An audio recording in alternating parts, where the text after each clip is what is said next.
Phase 3 of Season of Discovery is here. Let's look at everything you need to know to succeed as a holy priest, starting off with our stat priority.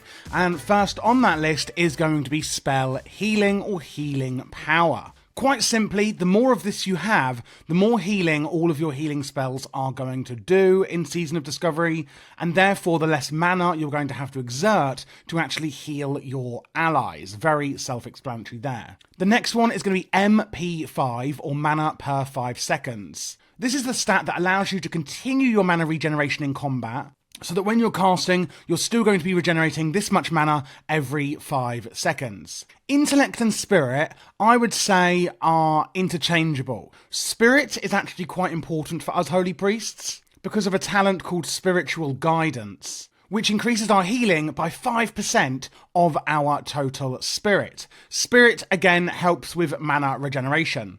But this is only when not casting or out of combat. So if there's no casting to be done, this is where our spirit is going to come in. But again, because of that talent, it is actually quite useful for us holy priests. Every single point of intellect you then have is going to increase your mana by 15. And it's also going to slightly increase your crit chance with spells as well. And then lastly, speaking of crit, is going to be actual spell crit chance itself, which we're going to put as our lowest priority. Now moving on to talents and the exciting new runes we're going to get in Phase 3 of Season of Discovery. Let's start off with the talents. Of course, we are getting an extra 10 talents, and I am going to be assuming that you're already max level when we're going through these. If you're not, it's not going to matter too much. You can check out one of my leveling guides that I have from previous phases, etc. Of course, most of our talents are going to be going into the Holy Tree, as we're a Holy Priest. And we're going to start off with putting 5 out of 5 into Holy Specialization, which is going to increase the crit chance of our Holy spells by 5%. Who wouldn't want some of that? We're going to put 3 out of 3 into Improved Renew. Now, Renew isn't something that we're going to be spamming a ton of, but when we do use it, getting some extra healing from it, of course, is going to be a positive increase to our healing from Renew. We're going to put 2 out of 2 into Healing Focus. This is going to give us a massive chance to avoid interruption caused by damage when we are casting our spells. Now, one thing to note, you're not really going to be using this much in the raid,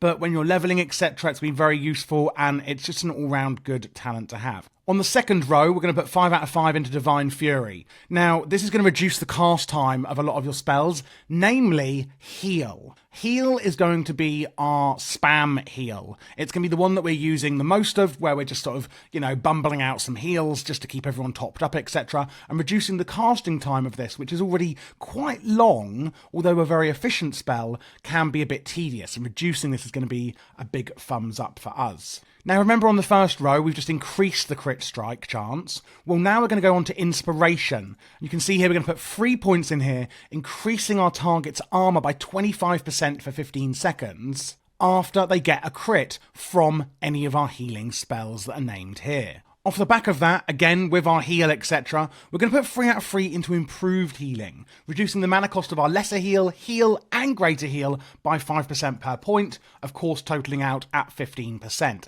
And now we're going to get onto the really exciting part. I'm going to go straight in with Spirit of Redemption. Upon your own death, you are going to become a Spirit of Redemption for 10 seconds. You cannot move, attack, be targeted, etc., but you can cast any healing spells at all without any cost. Of course, when it then ends, you do properly die. So basically, when the Holy Priest dies or goes to 0 health, you're going to go into this form for 10 seconds where you can spam out as many heals as you can. I would say to use Flash Heal and those more expensive, inefficient heals, because they're not going to cost any mana, to try and keep your group alive for as long as possible before you kick the bucket. We're also going to put 2 points over here into Improved Prayer of Healing, reducing the mana cost of it by 20%. Prayer of Healing is just a spammy AoE heal that we have in our arsenal. And then this is the talent that I was speaking about in the stat priority, Spiritual Guidance. 5 out of 5 points into here, increasing our spell damage and healing by up to 25% of our total spirit. And that again is why spirit is such an important stat for us as holy priests.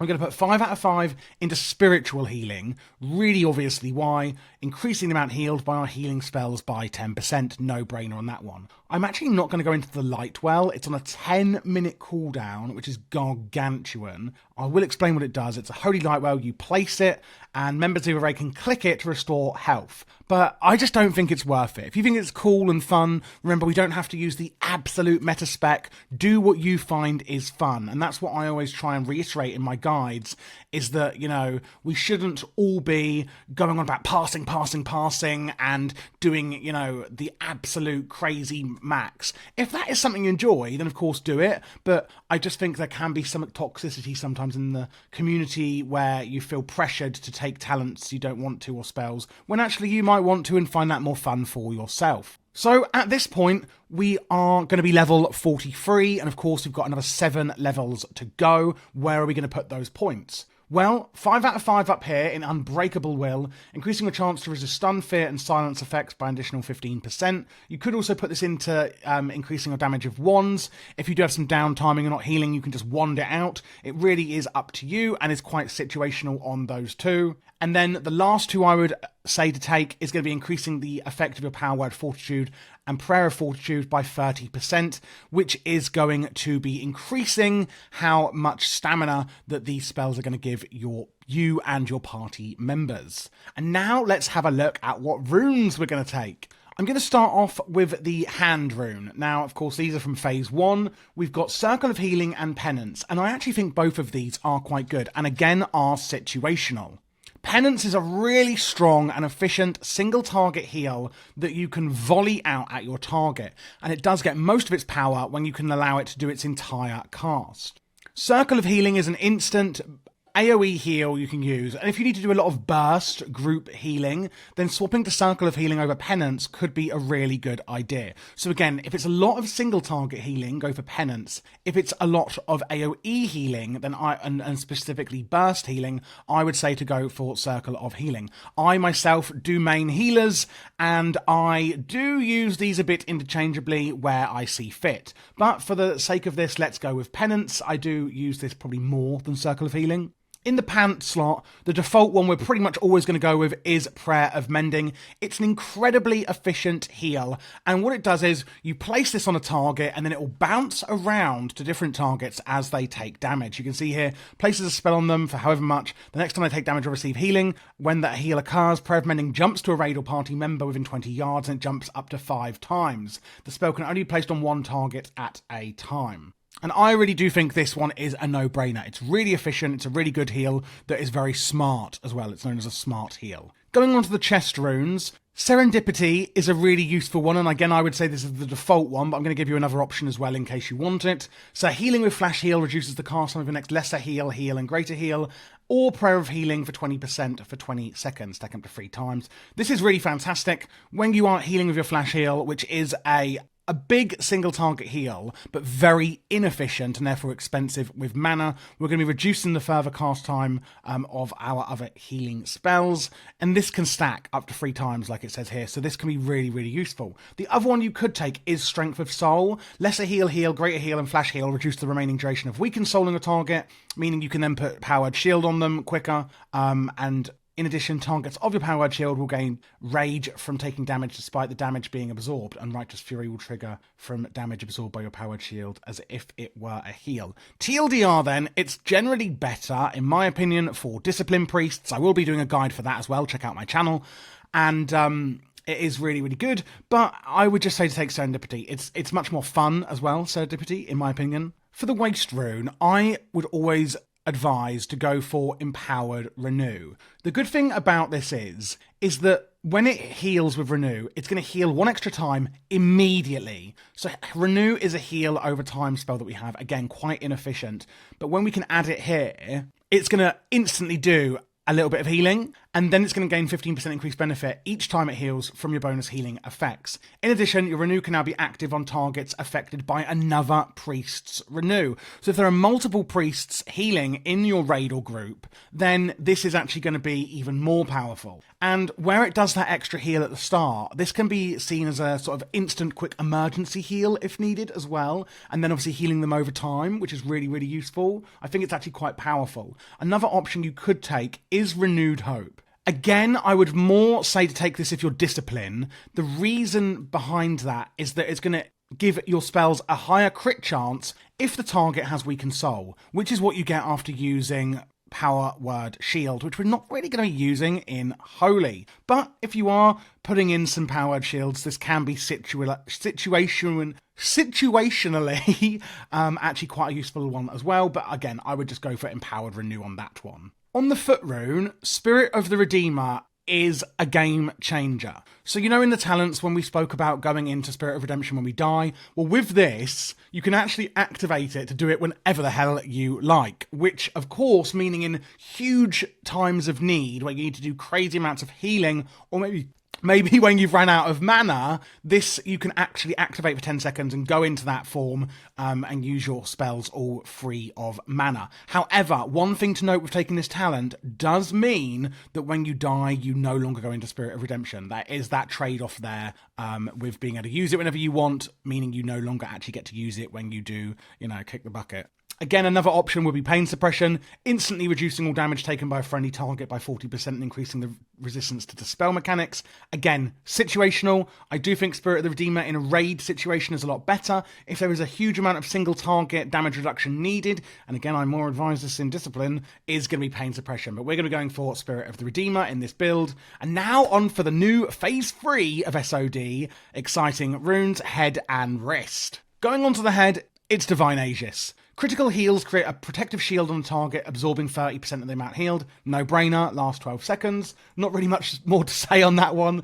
And then on the, what are we on now? Wrist rune. It's going to be Surge of Light. Critical spell casts cause your next smite or flash heal cast within 15 seconds to be instant cast. It does up our reliance on getting more crits, but still over intellect and stuff, I would say just to go follow the same stat priority I have shown you earlier in this video. They're pretty self-explanatory for the new runes that we are getting as Holy. So it's pretty cookie cutter build here we're looking at. It's pretty straightforward for us Holy Priests. Not much is really changing. But just to recap what we are healing with then, let's move on to what spells we're going to be using in the rotation.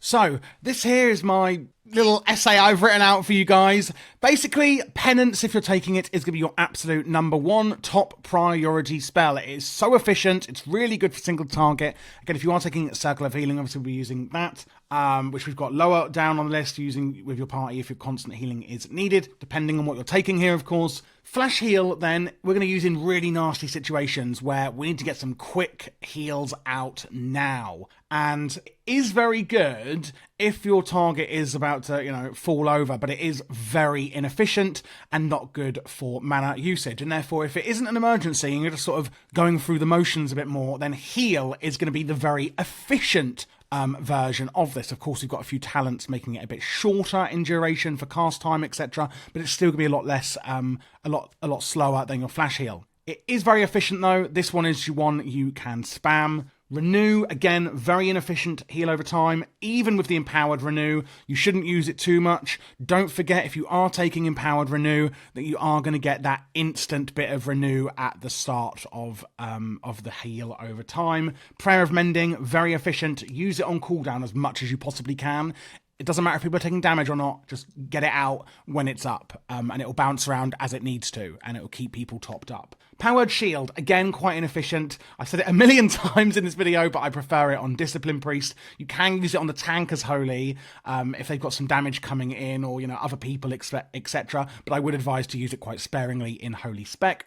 We've spoken about Circle of Healing, and then Prayer of Healing is basically a more spammy, it's a more spammy version of Circle of Healing and Prayer of Mending. It's just an AoE one you can spam, but again, do be careful with spamming it because it can be quite mana inefficient. And that is it, guys. That is how you're going to play Holy Priest in Phase 3 of Season of Discovery. Hope you enjoyed. If you are looking for what gear to get, then make sure you subscribe to the channel below, because I will be coming out with gearing guides very shortly. If you do have any questions or queries about the class, please do join my Discord, where we have an amazing community of like-minded people who are all very friendly, beginners and veterans alike, who don't mind helping out other members of the community. And if you would like some extra extra help from me, or you just want to ask me some questions directly, etc., I do try and answer these where I can in Discord, etc., but joining my Patreon is going to be the best way to do this. You can send me direct messages on there, and it opens up a new VIP channel in the Discord where you get to see a lot of behind the scenes content